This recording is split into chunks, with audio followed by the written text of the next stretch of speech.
Assalamualaikum warahmatullahi wabarakatuh. Innal hamdalillah nahmaduhu wa nasta'inuhu wa nastaghfiruh wa na'udzu billahi min sururi anfusina wa min sayyiati a'malina may yahdihillahu fala mudhillalah wa may yudlilhu fala hadiyalah. Asyhadu an la ilaha illallah wahdahu la syarikalah wa asyhadu anna Muhammadan abduhu wa rasuluhu la nabiyya wa la rasula ba'dah. Allahumma salli ala Muhammad wa ala ali Muhammad kama sallaita ala Ibrahim wa ala ali Ibrahim innaka Hamidum Majid. Wa barik ala Muhammad wa ala ali Muhammad kama barakta ala Ibrahim wa ala ali Ibrahim innaka Hamidum Majid. Qala Allah Ta'ala fi kitabil karim, ya ayyuhalladzina amanu taqullaha haqqa tuqatih wa la tamutunna illa wa antum muslimun. Wa qala Rasulullah sallallahu alaihi wasallam, ittaqillaha haitsuma kunta wa atbi sayyi'atal hasanata tamhuha wa khaliqin nasa bi khuluqin hasanin. Amma ba'd. Alhamdulillah, segala puji hanya milik Allah Subhanahu wa taala. Puji dan syukur marilah kita tetap haturkan kepada Allah Subhanahu wa taala yang telah memberikan kepada kita sekalian nikmat yang begitu banyak, nikmat kesempatan, nikmat kesehatan, terutama nikmat iman dan Islam. Nikmat kesempatan kita bisa salat berjamaah di Masjid Al-Ikhlas ini, itu adalah karunia dari Allah. Dan dilanjutkan dengan duduk-duduk di masjid thalabul ilm pada malam hari ini, itu adalah karunia dari Allah yang wajib kita syukuri. Bapak dan ibu-ibu, selawat serta salam tetaplah terlimpah dan tercurah kepada Nabi Muhammad SAW, kepada para keluarganya, para sahabatnya, dan orang-orang yang senantiasa istiqomah di jalan beliau.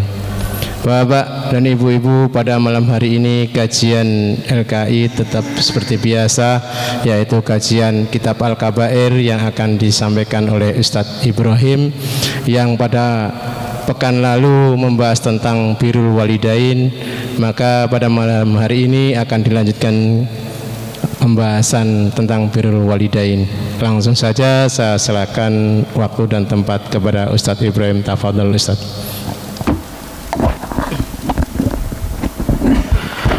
Bismillahirrahmanirrahim.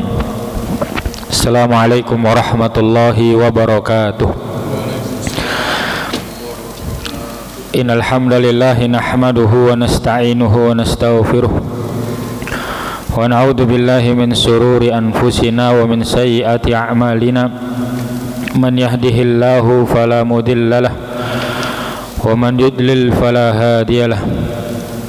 Asyhadu an la ilaha illallah wahdahu la syarikalah wa asyhadu anna Muhammadan abduhu wa rasuluh la nabiyya wa la rasula ba'dah sallallahu alaihi wa ala alihi wa ashabihi wa man walah. Qala Allah Ta'ala fi kitabihil karim, ya ayyuhalladzina amanu taqullaha haqqa tuqatih wa la tamutunna illa wa antum muslimun. Wa qala an-nabiy sallallahu alaihi wasallam, ittaqillaha haitsuma kunta wa atbi'is sayyi'atal hasanata tamhuha wa khaliqin nasa bi khuluqin hasanin. Allahumma anfa'na bima 'allamtana wa 'allimna ma yanfa'una wa zidna ilman. Rabbi israh li sadri wa yassir li amri wahlul 'uqdatam min lisani yafqahu qawli. Allahumma a'izzal islam wal muslimin wa ahlikil kafarata wal musyrikin wal munafikin wa ansarahum adh-dhalimin, amma ba'du. Para hadirin yang dimuliakan oleh Allah Subhanahu wa taala, kita di malam hari ini dapat berkumpul atas izin dari Allah. Ini adalah sebuah nikmat yang sangat besar sekali yang harus kita syukuri, sebab nikmat-nikmat seperti inilah yang akan kita rindukan nanti ketika kita telah diwafatkan oleh Allah Subhanahu wa taala. Bermajelis-majelis ilmu yang kehadiran kita menyebabkan para malaikat berkumpul dan mendoakan kita.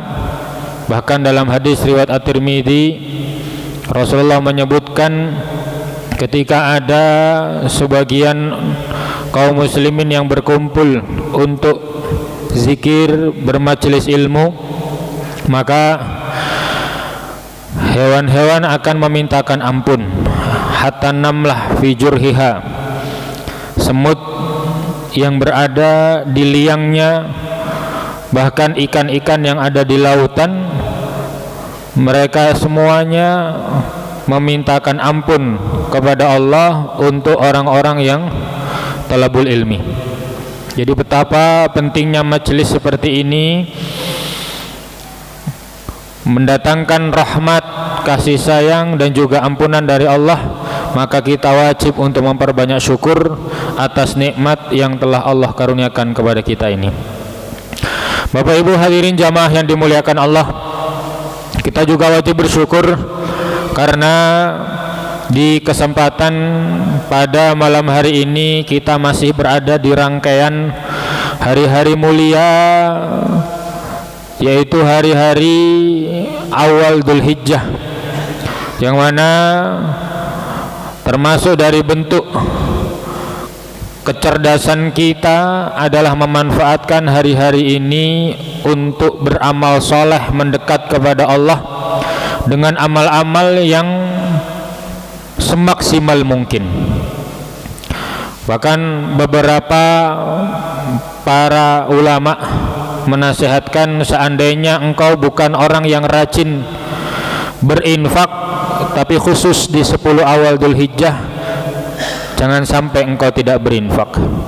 Seandainya engkau bukan orang yang rajin untuk tahajud qiyamul lail, usahakan 10 awal Dzulhijjah engkau selalu bangun di malam hari. Seandainya engkau bukan orang yang memiliki semangat tinggi dalam tilawatul Quran, khusus 10 awal Dzulhijjah engkau harus baca Al-Quran, karena ini waktu-waktu mulia. Amal soleh dilipat gandakan oleh Allah, amal-amal ketaatan sangat dicintai oleh Allah. Sangat sayang sekali jika kita lewatkan hari-hari ini begitu saja tanpa meningkatkan kualitas amal soleh kita di hadapan Allah Subhanahu wa taala. Maka ini kami nasihatkan kepada diri kami dan tentu para hadirin juga, agar kita bersama-sama saling berlomba-lomba dalam amal ketaatan apapun yang kita mampu. Bisa siam puasa, silakan 9 hari awal kerjakan puasa. Bisanya infak, perbanyak infak. Tilawatul Quran, zikir dan amal-amal soleh yang lain kerjakan, meskipun mungkin di hari-hari lain tidak seperti di awal Dzulhijjah, karena memang awal-awal Dzulhijjah ini pahalanya berbeda. Kecintaan Allah kepada orang yang beramal soleh berbeda daripada hari-hari biasa. Bapak Ibu hadirin jamaah yang dimuliakan Allah, pada kesempatan di malam hari ini kita akan kembali mencoba membaca dosa besar yang ke-8, yaitu uququl walidain, durhaka kepada orang tua. Sebelum itu kemarin ada satu pertanyaan, apakah durhaka kepada orang tua itu memiliki tingkatan-tingkatan? Setelah kami membaca beberapa tulisan para ulama, di antara menyebutkan bahwa annal uquqa yuqabilu albirra, sesungguhnya durhaka itu adalah lawan dari sifat berbakti.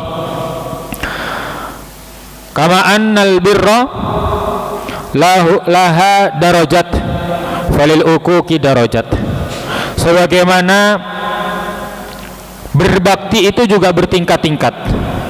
Ya, berbakti kepada orang tua itu tidak sama, berbeda-beda. Ada tingkatan-tingkatannya, yang mana Allah yang lebih paham tentang pahala dan balasannya. Tetapi kita semua bisa melihat secara kasat mata, berbakti itu bertingkat-tingkat, tidak setara semuanya. Berbeda orang yang berbakti dengan cara menggendong ibunya untuk pergi haji dari Yaman berangkat ke kota Makkah sebagaimana dilakukan Uwais Al-Qarni dengan orang yang hanya mengirimkan uang bulanan untuk orang tuanya. Tentu berbeda.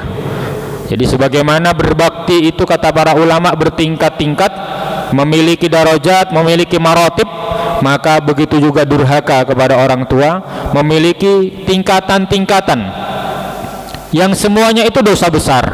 Tetapi seberapa besar dosanya hanya Allah yang mengetahuinya. Dan memang tugas kita untuk berusaha sekuat tenaga menjauhi segala bentuk durhaka kepada orang tua apapun itu. Para hadirin yang dimuliakan Allah, di pertemuan lalu kita sudah membaca beberapa ayat tentang ancaman-ancaman yang akan didapatkan oleh orang yang durhaka, atau lebih tepatnya bagaimana Allah memposisikan perkara berbakti kepada orang tua ini dalam suatu posisi yang tinggi. Dalam surat Al-Isra kita telah membaca Allah berfirman, wa qadha rabbuka alla ta'budu illa iyyah wa bil walidaini ihsana. Allah memerintahkan kalian untuk beribadah hanya kepada Allah dan berbuat baiklah kepada orang tua. Di sini Allah sandingkan urusan berbakti kepada orang tua dengan tauhid, urusan paling pokok dalam agama ini. Ini menunjukkan betapa pentingnya perkara berbakti kepada orang tua dalam agama kita. Para hadirin yang dimuliakan Allah, kemudian sebelum kami lanjutkan, kami bacakan beberapa pengertian. Setelah di pertemuan lalu kita juga telah membaca apa pengertian durhaka kepada orang tua. Di sini kami nukilkan dari Ibnu Salah agar kita terbayang kembali sebenarnya apa itu durhaka kepada orang tua. Bismillah, qala al-muallif rahimahullahu taala wa nafa'anallahu bi ilmi fid dharain Allahumma amin. Qala Ibnu Salah, beliau berkata, al-uququl muharram, durhaka itu diharamkan, jelas durhaka itu diharamkan. Apa itu durhaka? Beliau katakan kullu fi'lin yata'adda bihi al-walida au nahwu. Setiap perkara, setiap perbuatan yang menyakiti orang tua itu adalah bentuk kedurhakaan. Namun beliau memberi catatan, ta'dhiyan laisa bil hayyini, suatu rasa sakit atau ta'dhiyan, orang tua sakit hati dengan perasaan sakit hati yang bukan sakit hati yang sepele, ya kan, manusiawi. Ada kadang-kadang nggak suka sedikit, misalnya anak tubuhnya kecut sedikit kita nggak cocok, itu kan manusiawi, nggak suka. Tapi bukan ketidaksukaan seperti itu. Laisa bihayyin, bukan ketidaksukaan, bukan rasa sakit hati orang tua yang sifatnya sepele, bukan. Jadi yang disebut dengan durhaka itu menyebabkan sakit hati orang tua dalam urusan yang besar. Sakit hatinya bukan perkara-perkara ringan yang biasa terjadi atau mungkin tanpa disadari seperti itu. Kemudian beliau memberi ta'liq lagi, ma'a kaunihi laisa minal af'alil wajibah, dan amalan yang menyebabkan orang tua sakit hati itu bukan perkara yang diwajibkan oleh Allah Subhanahu wa taala. Karena kadang-kadang ada orang tua juga yang ngapunten agak tidak beres, anaknya melaksanakan kewajiban berupa memberi nafkah kepada keluarganya, orang tuanya tidak ridho. Nah, ini kan berarti ketidakridhoan orang tua di sini itu tidak masuk bagian dari durhaka seorang anak. Kenapa? Karena yang menyebabkan orang tua tidak ridho berupa memberi nafkah, padahal memberi nafkah itu wajib, maka ini bukan termasuk dari bagian durhaka. Jadi ada bagian-bagian dalam syariat kita, orang tua itu sakit hati tetapi anak tetap tidak disebut sebagai anak yang durhaka. Kenapa? Karena yang sedang dia kerjakan adalah kewajiban dia sebagai hamba kepada Allah Subhanahu wa taala. Karena enggak menutup kemungkinan itu. Apalagi mungkin kita-kita yang punya anak gadis, anak perempuan, suatu saat akan nikah dengan seorang laki-laki yang konsekuensi dari akad nikah itu, kewajiban bakti anak perempuan itu akan berpindah dari yang sebelumnya kepada ayahnya, berpindah kepada suaminya. Itu mungkinlah dibayangno koyo gampang-gampang, tapi prakteknya gak mudah itu. Nah, akan ada masa di mana mungkin seorang ayah sakit hati dengan sikap anaknya yang lebih mementingkan suaminya, tetapi dalam hal ini sang anak tidak disebut sebagai anak durhaka, karena memang dia sedang menjalankan kewajiban dia sebagai seorang istri kepada suaminya sesuai ketentuan Allah Subhanahu wa taala. Makanya kita pernah mendengar satu hadis bagaimana ada seorang wanita yang tidak diizinkan oleh suaminya untuk menjenguk ayahnya yang sedang sakit hingga meninggal dunia, tapi ternyata justru dengan ketaatan seorang anak ini kepada suaminya, Allah mengampuni dosa-dosa ayahnya. Karena memang anak ini bukan anak durhaka, karena dia sebenarnya sedang menjalankan kewajiban dia kepada Allah Subhanahu wa taala berupa taat kepada suami dan bentuk-bentuk yang lain. Anak bayar zakat, orang tua sewot misalnya. Misal, namanya orang tua kan ada yang paham agama, ada yang tidak terlalu paham agama. Anak rutin ke masjid meninggalkan orang tua yang mungkin sedang butuh diantar ke apotik atau hal-hal yang lain, orang tua tidak terima padahal ini suatu kewajiban, maka hal tersebut tidak masuk dalam koridor durhaka. Ini penting untuk kita pahami, jangan sampai kalau ini gagal kita pahami, pokoknya apapun yang orang tua mau kerjakan, akhirnya malah justru membuat murka Allah Subhanahu wa taala, kan lebih besar konsekuensinya. Jadi dalam Islam tetap ada tingkatan-tingkatan terkait hal tersebut. Para hadirin yang dimuliakan Allah Subhanahu wa taala, hal yang serupa sebenarnya juga disebutkan oleh Ibnu Hajar Al-Asqalani dalam kitab beliau Fathul Bari, bahwa yang disebut dengan durhaka adalah hal-hal yang timbul karena min qaulin au fi'lin, perkataan atau perbuatan anak yang menyebabkan orang tua itu merasa tersakiti. Namun kata beliau, illa fi syirkin au maksiatin, ya, kecuali jika memang orang tua mengajak untuk melakukan kesyirikan atau melakukan kemaksiatan, anak menolak, orang tua sakit hati karena ditolak, itu bukan durhaka. Karena ada beberapa kondisi-kondisi, karena keterbatasan pemahaman ilmu agama orang tua, memerintahkan anaknya untuk melakukan tanpa sadar orang tua memerintahkan anaknya untuk bermaksiat kepada Allah, mengabaikan keluarganya, meninggalkan tugas-tugasnya,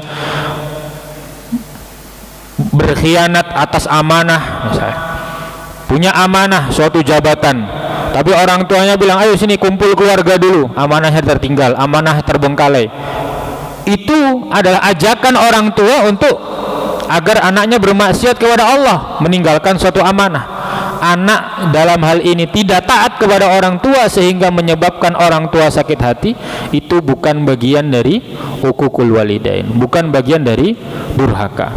Karena ada orang-orang yang mungkin karena keterbatasan pemahamannya sering meninggalkan tugas, sering meninggalkan pekerjaan, amanah-amanah terbengkalai, alasannya berbakti pada orang tua. Ini berarti ada yang tidak sinkron antara pemahaman dirinya dengan apa yang telah disebutkan oleh para ulama. Jadi ada batasan-batasan yang perlu kita pahami agar kita tidak melewati batasan-batasan itu.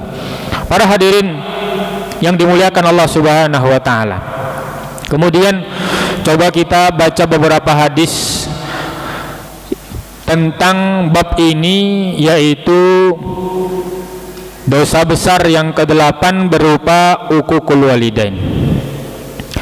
Dari Ibnu Umar dari Ibnu Amrin, dari Ibnu Amr radhiyallahu anhuma, beliau berkata, ada seseorang yang datang menghadap Nabi sallallahu alaihi wasallam fil jihadi, untuk berangkat berjihad, ma'ahu, bersama Rasulullah. Jadi ada seseorang yang datang menghadap Nabi, izin untuk bisa diikutkan berjihad bersama Nabi. Faqala Nabi, ahayun waliduka, apakah orang tuamu masih hidup? Maka orang itu menjawab, qala na'am. Qala fa fihi ma fajahid. Maka Rasulullah menasihati, maka berjuanglah dengan berbakti kepada mereka berdua.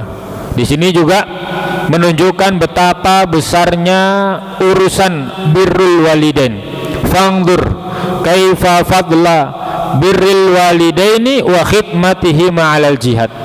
Bisa kita lihat dalam hadis ini keutamaan birrul walidain disandingkan dengan al-jihadu fi sabilillah. Tentunya ini jihad yang hukumnya adalah fardu kifayah, karena kalau sudah fardu ain semuanya harus berangkat.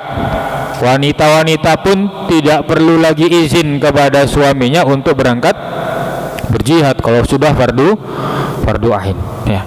Para hadirin yang dimuliakan Allah Subhanahu wa taala. Kemudian dalam hadis riwayat Imam Bukhari dan Imam Muslim, Rasulullah sallallahu alaihi wasallam bersabda, ala unabbiukum bi akbaril kabair. Maukah kalian aku beritahukan tentang dosa besar yang paling besar?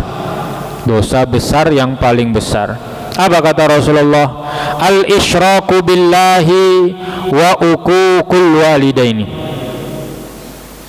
Melakukan kesyirikan kepada Allah, menyekutukan Allah, dan durhaka kepada kedua orang tua. Masya Allah, di sini disandingkan syirik kepada Allah dan durhaka kepada orang tua. Jadi dua hal ini kata Rasulullah adalah dosa besar yang paling besar. Dosa besar yang paling besar. Fangdur kaifa qaranal isaata ilaihima wa adamal birri wal ihsani bil isyrak.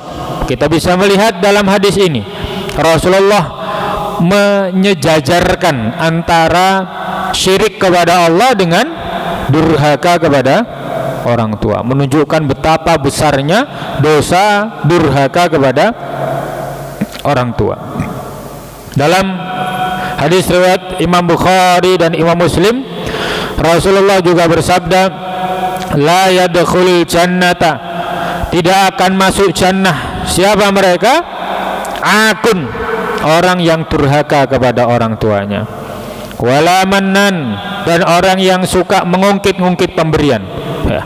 Orang yang suka mengungkit-ungkit pemberian juga mendapat ancaman.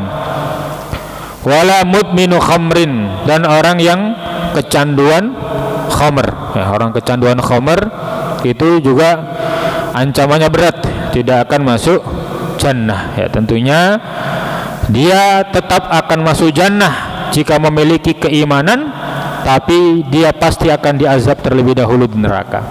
Jadi mudminu khamrin. Kalau sekarang ya berarti narkoba itu ya maksudnya dalam mudminu khamrin itu. Karena efek dari narkoba bahkan secara menghilangkan akal dan merusak akal seorang muslim itu jauh lebih parah dibandingkan khamr, ya. Wanhu, dan juga diriwayatkan dari beliau sallallahu alaihi wasallam, qala law alimallahu syai'an adna minal uffi. Ini menarik ini. Seandainya Allah bisa mengungkapkan yang lebih remeh lagi dibandingkan kata uff. Ya, kita sudah bahas di pertemuan sebelumnya. Dalam ayat itu disebutkan fala taqul lahuma uffin, jangan kamu menyebut uff. Kalau dalam bahasa kita uff itu bisa dengan atau atau cih atau apalah, intinya ungkapan-ungkapan yang ya, tidak ada artinya sebenarnya, cuma menunjukkan kesel, ya.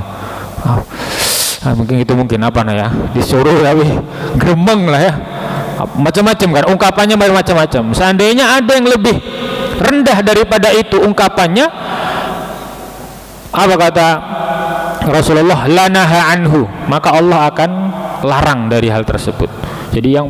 Jadi paling kecil yang bisa menyebabkan orang tua itu tersakiti itu ya kata-kata geremeng-geremeng tadi itu. Kata-kata geremeng tadi itu. Masya Allah. Kemudian beliau sabdakan, falyamal ak ma syaa ay ya'mal fala yadkhulul jannah. Orang yang berbuat durhaka kepada orang tua, terserah dia mau beramal apapun, dia tidak akan masuk jannah. Ancamannya berat sekali. Tapi sebaliknya, wal ya'malul bar ma syaa ay ya'mala fala yadkhulan nar.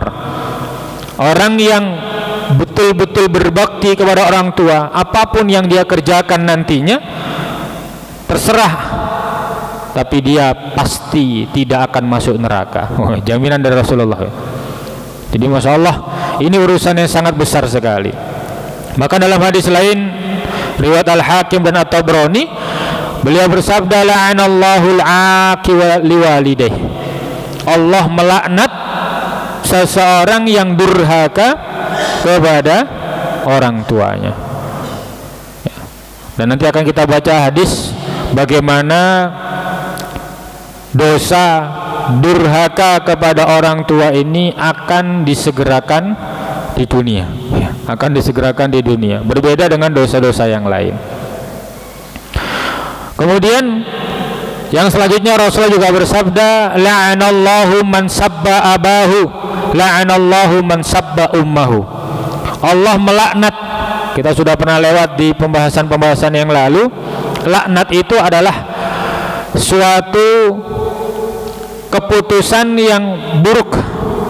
Allah akan takdirkan buruk baik di dunia maupun di akhirat. Laknat itu doa keburukan untuk kehidupan dunia maupun kehidupan akhirat. Jadi ngeri sekali ya. Laknat itu mencakup dua-duanya. Dan itu Rasulullah sendiri juga beberapa kali berdoa menggunakan laknat. Allahumma la'an, ya Allah laknatlah. Pernah dalam hadis Rasulullah berdoa demikian, walaupun akhirnya ditegur oleh Allah Subhanahu wa taala. Karena yang beliau doakan adalah orang-orang yang ketika di perang Uhud itu masih kafir, tapi beberapa tahun kemudian mereka ditakdirkan oleh Allah untuk masuk Islam, ditegur sama Allah Subhanahu wa taala. Tapi Rasulullah sendiri pernah menggunakan lafal laknat itu dalam doa. Dan ini langsung dipakai oleh Allah Subhanahu wa taala. Allah melaknat siapa? Seseorang yang sabba abahu, yang mencela bapaknya sendiri dan juga mencela ibunya sendiri. Kalau dalam hadis yang lebih panjang bisa kita baca ini, bahwa para sahabat bertanya, apakah mungkin ada orang yang mencela orang tuanya sendiri? Maka Rasulullah menjelaskan, yang dimaksud dengan mencela orang tuanya sendiri adalah dia mencela orang tua orang lain, kemudian orang lain mencela orang tuanya. Itu adalah bagian dari mencela orang tuanya sendiri. Dan ini biasanya anak-anak cecean orang tua misalnya. Nah, ini hal yang tidak baik. Ini hal yang tidak baik. Kita perlu pahamkan urusan ini. Ini bukan sekedar ejek-ejekan, tetapi harus dipahami ini adalah perkara yang harus betul-betul dihindari. Betul-betul dihindari. Para hadirin yang dimuliakan Allah. Kemudian dalam hadis riwayat Ahmad dan Abu Daud, Rasulullah sallallahu alaihi wasallam bersabda, kullu dzunubi yuakhirullahu minha ma syaa ila yaumil qiyamah. Semua dosa sesuai dengan kehendak Allah akan diakhirkan balasannya ila yaumil qiyamah, sampai di hari kiamat nanti. Semua dosa, kata Rasulullah dalam hadis riwayat Ahmad dan Abu Daud, semua dosa akan diakhirkan sesuai dengan kehendak Allah balasannya sampai hari kiamat. Illa uquqal walidain, kecuali durhaka kepada orang tua. fa innahu yu'ajjalu li sahibihi, kecuali durhaka kepada orang tua itu akan disegerakan oleh Allah bagi pelakunya, yakni al-uqubatu fid dunya qabla yaumil qiyamah. Di dunia dia dapat hukumannya, di akhirat juga nanti tetap mendapatkan hukumannya. Jadi itu hukuman durhaka kepada orang tua agak sedikit berbeda dengan hukuman dosa-dosa yang lain. Mungkin dosa-dosa yang lain tetap memiliki efek terhadap iman kita di dunia, terhadap lancar tidaknya rizki kita di dunia, memiliki efek. Tetapi khusus durhaka itu bukan hanya efek, tapi langsung hukuman Allah Subhanahu wa taala. Sifatnya azab dari Allah Subhanahu wa taala. Berbeda. Mungkin orang yang tidak sholat itu dosa besar, ngefek terkait keimanannya, terkait keluarganya, terkait pekerjaan. Orang yang terbiasa transaksi dengan transaksi haram itu dosa besar, akan berimbas kepada anaknya, kepada istrinya, kepada ketenangan hidupnya. Terasa maksiat itu. Tetapi khusus durhaka itu bukan hanya terasa, tapi sifatnya adalah uqubah, langsung azab dan hukuman dari Allah Subhanahu wa taala. Sebelum hukuman juga nanti fi yaumil qiyamah. Masyaallah. Jadi hukuman untuk orang yang durhaka kepada orang tua itu double. Di dunia dia sudah merasakan hukuman itu, di akhirat juga akan diberi lagi oleh Allah Subhanahu wa taala. Walhamdulillah, semoga kita terhindar ini. Dan dalam kitab yang ditulis oleh Ibnu Jauzi rahimahullahu taala, ya, beliau menyebutkan kisah salah seorang sahabat yang bernama Alqamah. Ya, ada seorang sahabat Nabi, beliau bernama Alqamah. Alqamah ini seorang yang sangat bersungguh-sungguh dalam mengerjakan ketaatan kepada Allah, fis sholati was shaumi was shadaqati. Salatnya luar biasa, saumnya luar biasa, sedekahnya tidak ketinggalan. Maka suatu saat dia sakit, dan sakitnya bertambah parah hingga mendekati ajal. Maka istrinya mengirim surat kepada Rasulullah bahwa suaminya Alqamah fin naza, dalam kondisi sakaratul maut. Maka istrinya ingin agar Rasulullah datang dan memberi bimbingan. Namun ketika itu Rasulullah yang pertama kali mengirim Ammar wa Suhaiban wa Bilalan, 3 sahabat dikirim untuk menemani Alqamah ini dalam kondisi sakaratul maut. Ternyata berkali-kali ditalkin tidak mempan, tidak bisa berkata-kata, dan ruhnya tidak segera dicabut oleh malaikat yang diperintahkan oleh Allah Subhanahu wa taala. Maka kabar itu pun disampaikan kepada Rasulullah, dan Rasul langsung bertanya, hal min abawaihi ahadun hayyun, apakah ada di antara orang tua yang masih hidup? Maka dikatakan ummun kabiratus sinni, ibunya masih hidup dan usianya sudah sangat tua sekali. Singkat cerita, ternyata Alqamah dipersulit oleh Allah Subhanahu wa taala dalam sakaratul mautnya. Meskipun beliau adalah seorang yang rajin beribadah, rajin sholat, rajin saum dan sedekah, tetapi hal tersebut tetap tidak mendatangkan ridha Allah, karena ibunya merasa anaknya menyakiti hatinya, sehingga sampai pada taraf ketika ibunya ridho dengan anaknya, baru Allah memudahkan urusan-urusannya. Jadi para hadirin yang dimuliakan Allah Subhanahu wa taala, bahwa hal tersebut harus menjadi peringatan bagi kita. Sampai-sampai Rasulullah bersabda, "Fawalladhi nafsi biyadihi la yantafi'u Alqamah bi sholatihi wala bi siyamihi wala bi sadaqatihi ma dumti alaihi sakhitah Rasulullah bersabda kepada ibunya Alqamah, demi Allah, Alqamah itu tidak bermanfaat sholatnya, saumnya, sodakohnya selama engkau wahai ibu masih membenci anakmu itu. Masya Allah. Jadi ini catatan buat kita yang masih memiliki orang tua, betul-betul usahakan agar mereka ridho dengan kita. Karena di sini sahabat Alqamah sampai-sampai Rasulullah sendiri datang ke ibunya untuk meminta ridho dari ibunya untuk sang anak. Rasulullah mengatakan demikian, demi Allah tidak akan berguna sholat, siam dan sodakohnya Alqamah sampai engkau ridho kepada anakmu. Masya Allah.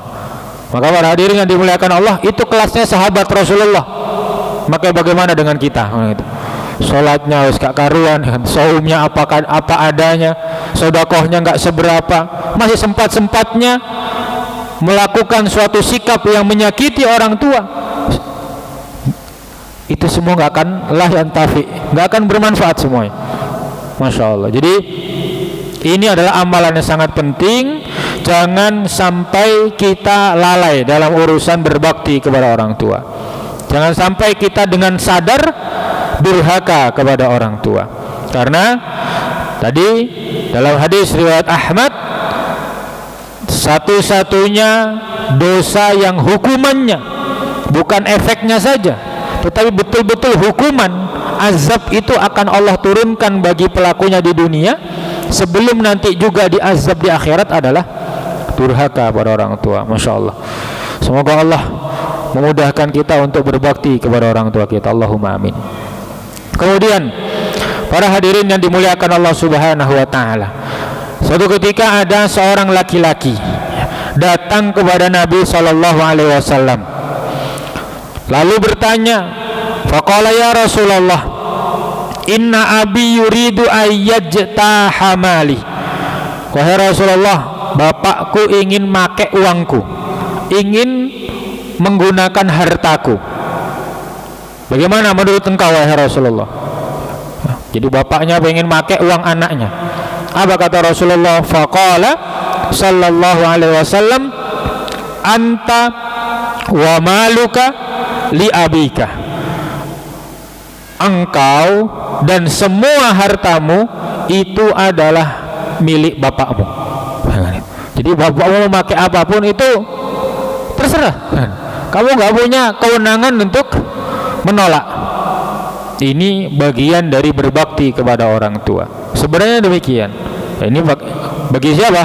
Rajul, ya, laki-laki. Karena memang laki-laki kewajiban berbaktinya masih terikat kepada orang tua sampai kapanpun. Berbeda dengan perempuan yang terputus dan berpindah kewajiban berbaktinya ketika menikah dengan seorang laki-laki. Para hadirin yang dimuliakan Allah, tapi ini tentunya tidak menjadi pembenaran bagi para ayah untuk mengambil harta anaknya semena-mena juga, ya kan? Tentunya ini bukan pembenaran. Wah, iki ono hadis iki cocok anak ekon kerja ambil hartanya semaunya, ndak. Tentu ada batasan-batasan dan adab-adab yang harus dijaga. Dan insya Allah ketika seorang ayah memiliki pemahaman agama yang baik, hal itu tidak akan terjadi, ya. Mengambil harta anak semena-mena tidak akan terjadi. Tapi secara konsep dasar, kita sebagai laki-laki khususnya, dan harta kita adalah milik ayah kita. Jadi ayah kita berhak terhadap sebagian harta-harta yang kita miliki. Ayah kita berhak dengan sebagian harta-harta yang kita miliki, karena bagaimanapun nasab kita tetap tersambung kepada ayah kita, nggak akan terputus. Dan itulah yang juga akan dipanggil oleh Allah nanti di hari kiamat itu pakai nama-nama itu, ya, nama siapa, bin siapa, itu akan dipanggil di akhir kiamat.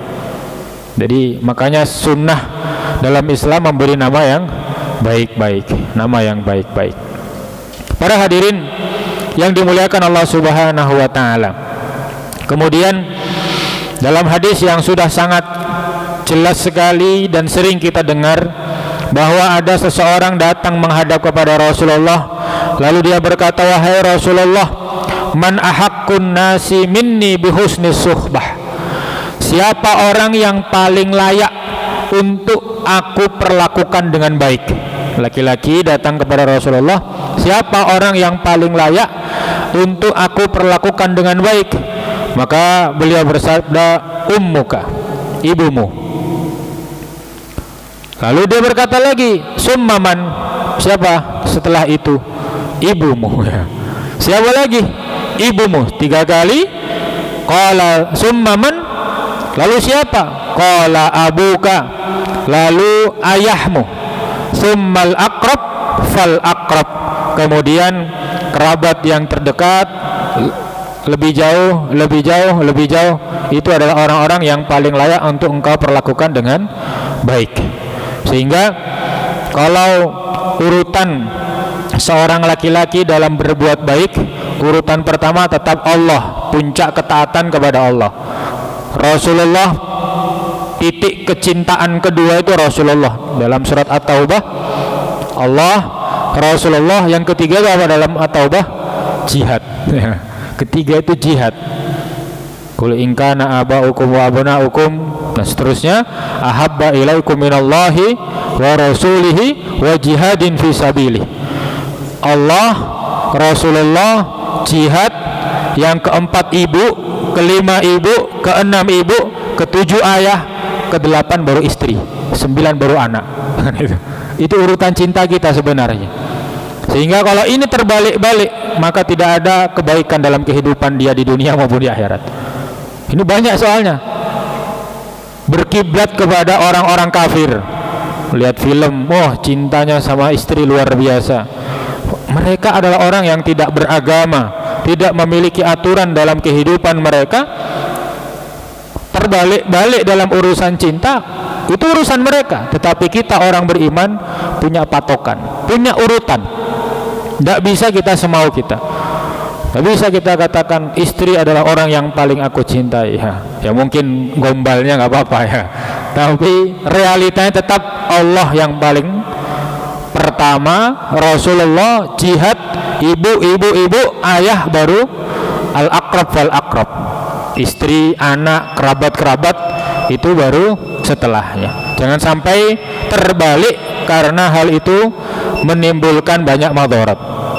Kemudian para hadirin yang dimuliakan oleh Allah Subhanahu wa taala, dalam satu hadis yang diriwayatkan oleh Al-Haisami, Rasulullah bersabda, ra'aitu lailata usriyabi, aku melihat di malam Isra ada sekelompok orang di dalam neraka yang diikat di batang-batang kayu yang terbuat dari neraka, yang terbuat dari api neraka.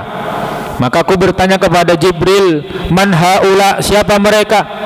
Maka Jibril mengatakan, mereka adalah orang-orang yang menghina ayahnya, menghina ibunya di dunia.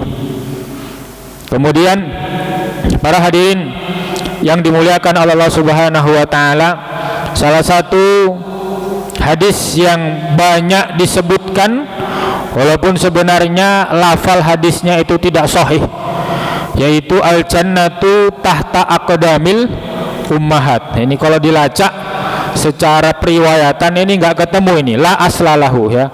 Tidak ada sumbernya dari Rasulullah sallallahu alaihi wasallam. Tetapi ada yang senada dengan itu, yaitu ketika ada seorang sahabat yang ingin berangkat berjihad, maka beliau bertanya, apakah ibumu masih hidup?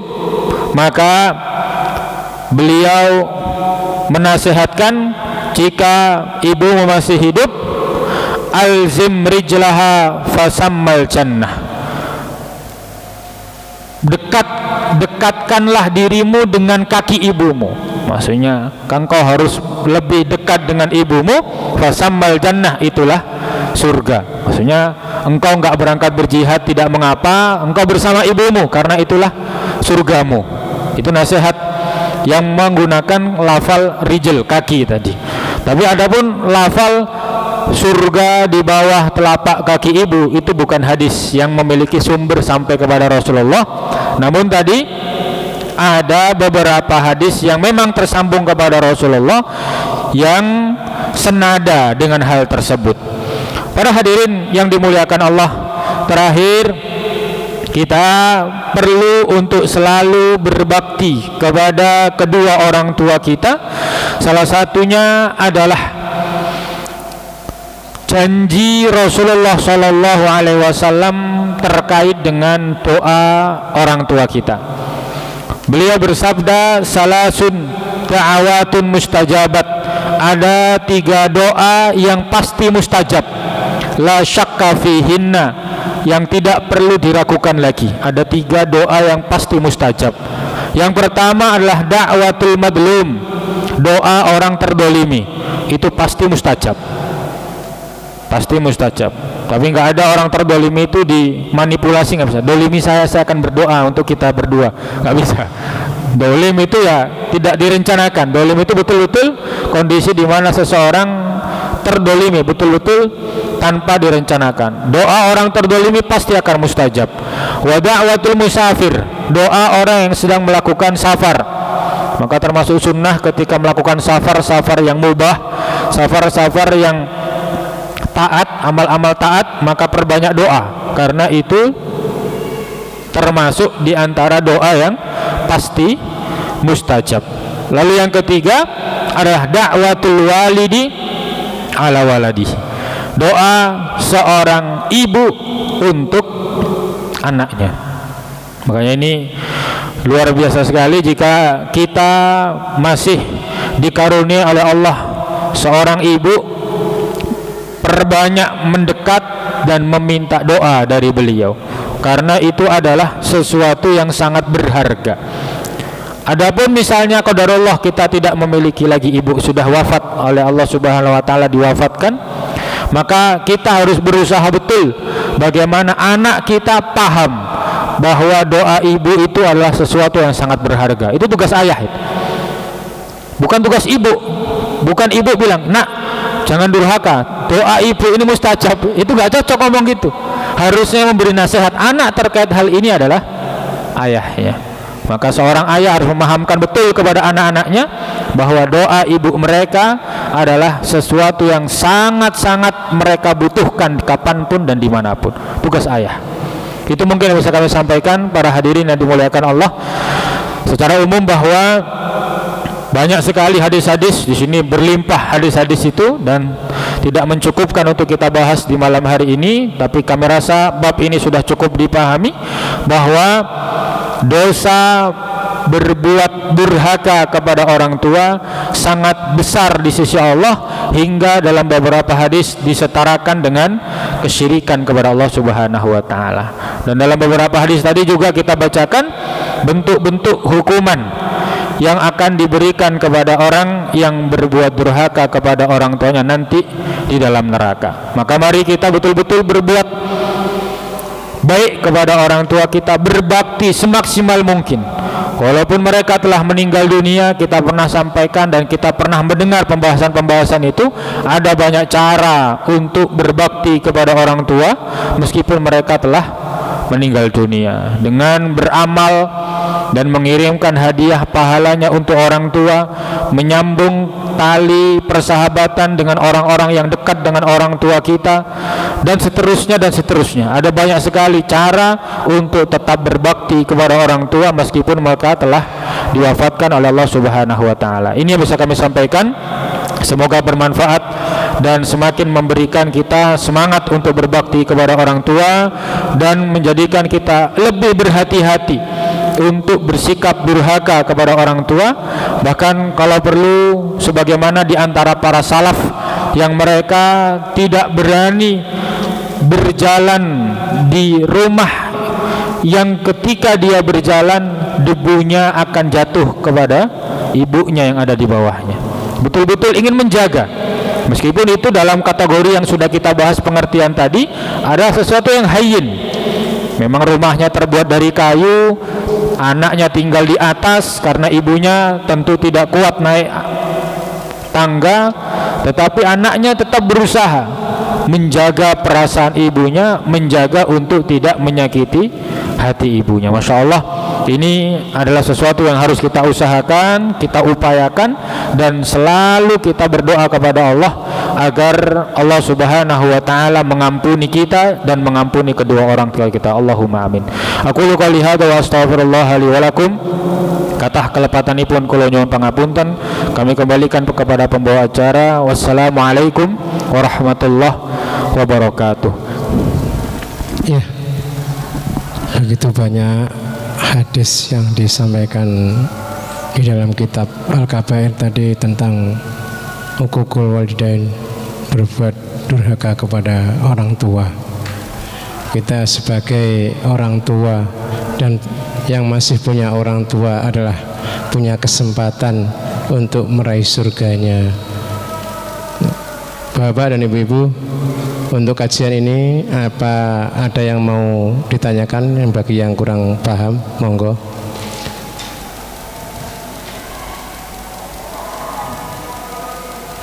Kalau enggak ada, kita tutup kajian malam hari ini dengan bacaan hamdalah dan doa kafaratul majlis. Alhamdulillahirabbil alamin. Subhanakallahumma bihamdika asyhadu an la ilaha illa anta astaghfiruka wa atubu ilaik. Dari saya sebagai pembawa acara, kalau ada kata-kata yang kurang berkenan saya mohon maaf yang sebesar-besarnya. Akhirul kalam. Assalamualaikum warahmatullahi wabarakatuh.